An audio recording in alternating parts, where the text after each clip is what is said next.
Today on Animal Fact Files, we're talking about kangaroos.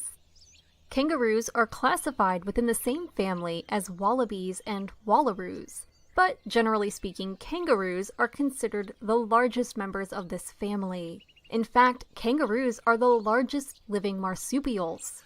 Marsupials are mammals whose young are born prematurely and develop outside of the womb, usually in a pouch found on the mother's body. Many of the marsupials alive today are found in Australia, just like today's subjects.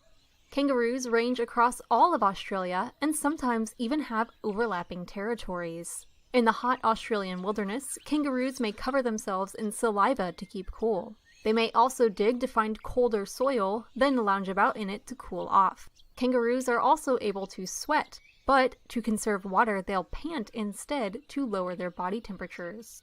These big-footed mammals reach up to 8 feet tall and weigh 200 pounds. Male kangaroos are larger than females and often sport strong muscles to show off their beefiness. Male kangaroos need to be beefy in order to take on other males for breeding rights. Depending on the species, kangaroos live in herds, sometimes numbering more than 100 members. These herds are headed by a dominant male kangaroo who has breeding access to the females within the group. In order to hold the position as dominant male, the boys fight one another in an anything-goes style combat. Even groin kicks are allowed, though male kangaroos are able to retract their testicles to keep them protected while fighting. Once a victor emerges, he'll inspect the females to see if they are ready to mate. To do this, he smells their urine. Female kangaroos have impressive reproductive systems. Unless hazardous conditions arise, like extreme drought, a female kangaroo is perpetually pregnant.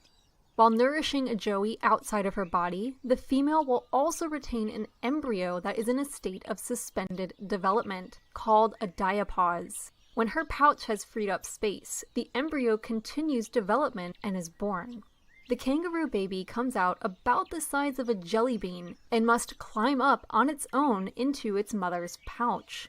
It will attach to one of her nipples and stay inside the safety of the pouch for a few months before venturing out into the world.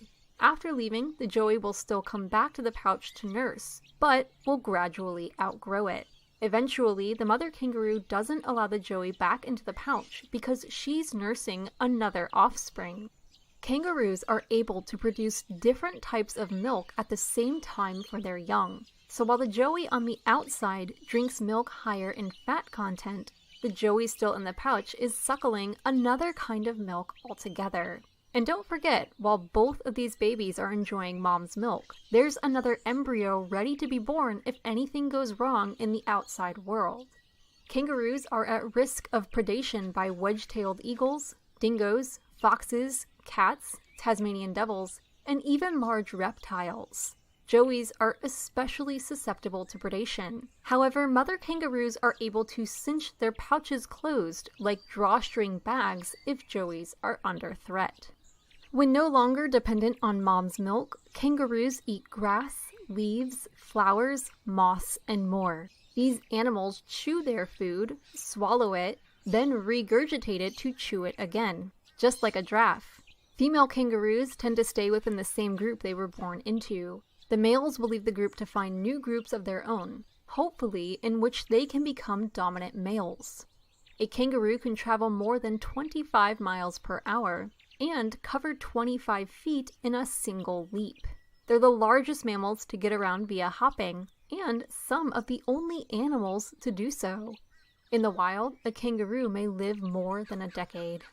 Description. Thank you to Colin, Thunder Hunter, and Gregory for today's request. Give a thumbs up if you learned something new today, and thank you for watching.